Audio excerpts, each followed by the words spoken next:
امتى اقول ان انا عندي احتراق نفسي؟ تعال نبص كده على كام حاجه.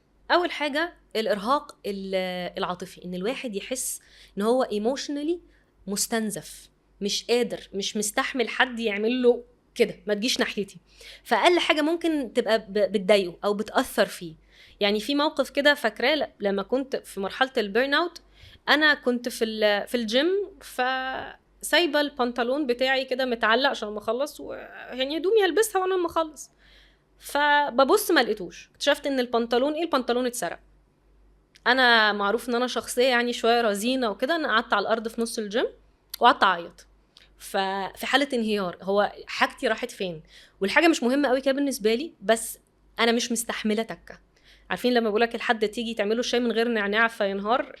فعلامه من علامات الاحتراق النفسي ان انت تحس ان انت على اقل حاجه بتاثر فيك. طيب تاني حاجه الارهاق الجسدي، ان الواحد يحس انه مستنزف كمان جسديا. ممكن تلاقي الام في العضلات. ناس كتير ممكن تيجي تقولك عندي مشاكل في الجهاز الهضمي، والدكتور مش فاهم ايه السبب. ما انت مستنزف، وانت عندك حاله من حالات الاحتراق، وكأن جسمك بيقولك وقف شويه. فالارهاق الجسدي والتعب والام الجسم، وحتى تنام، ومهما تنام كتير تحس ان انت برضو مجهد. تالت حاجه بنسميها الديبرسوناليزيشن، او حاله من حالات كاني شايف نفسي وانا بعمل حاجه شويه شبه الانفصال عن الواقع، ان انا روبوت عمال بيأدي المهام ورا بعض، لكن انا عاطفيا ما بقاش عندي الاحساس تجاه الحاجه. فمثلا يجي كاستمر سيرفيس ريبريزنتيف بيشتغل، كان متعود ان هو عادي بيرد على الكومبلينتس او الشكاوى بتاعه الكلاينتس فبتفاعل ومقدر، كان مأدي حلو جدا. فجأة الكلاينت ممكن يبقى بيزعق وبيتخانق، وده ولا فارق معاه، ولا متعاطف، ولا اي حاجه. ليه؟ بيبقى عنده حاله من حالات انه خلاص انا مش عارف اتعاطف معاك، وممكن توصل لمرحله اصلا السخريه، اللي هو دي مشكله. ممكن برضو نفس القصه بنشوف الدكاتره اللي بقى بيتعرضوا لضغط كتير قوي في الشغل، فيجي بقى كلاينت خايف على نفسه جدا، عنده سكر، عنده حاجه وقلقان وعايز يطمن، هتحس لو يعني خد يا روشته 1 2 3 مع السلامه. ممكن يبقى هو وصل لمرحله من مراحل الاحتراق النفسي، واصلا مش قادر يبين شويه التعاطف، والكلاينت ممكن يمشي من هنا، او البيشنت ولا ياخد الدواء ويقول لك لا ماليش دعوه، انا اروح اشوف دكتور تاني، حتى لو كان ده اشطر واحد في مصر. اخر حاجه برضو من علامات البيرن اوت، ان الواحد يحس انه مفيش انجاز. عارف لما تبقى بتمشي في نفس المكان ما بتتحركش، مش عارف تقدم، فتلاقي حد قاعد على الشغل يقولك فاتح انا بشتغل ولا بذاكر ولا بعمل، وفي في نفس الصفحة ساعات هو مش عارف يركز.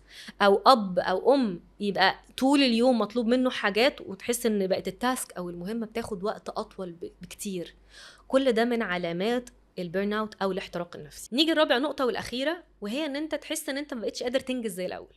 القدرة على الانجاز بقت بتقل، عمال بتجري وانت في نفس المكان، وده يخلي اللي حاسس بالاحتراق النفسي يخليه يحس بالاحباط، انه انا ببذل، حاسس ان انا في مجهود، بس في نفس الوقت هو مفيش نتيجه، لان انا ما بقيتش اقدر اركز واقدر ادي زي الاول. فنيجي نبص مثلا على مدير قاعد بيشتغل بالساعات، هتلاقيه فجاه انه ما بيخلصش ربع اللي كان بيخلصه قبل كده.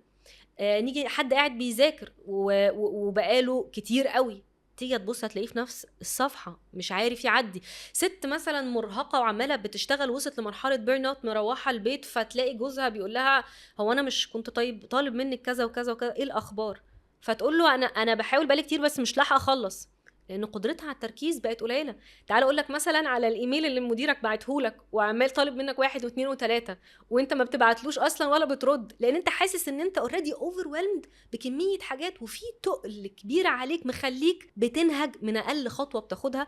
كل ده يرجع للاحتراق النفسي.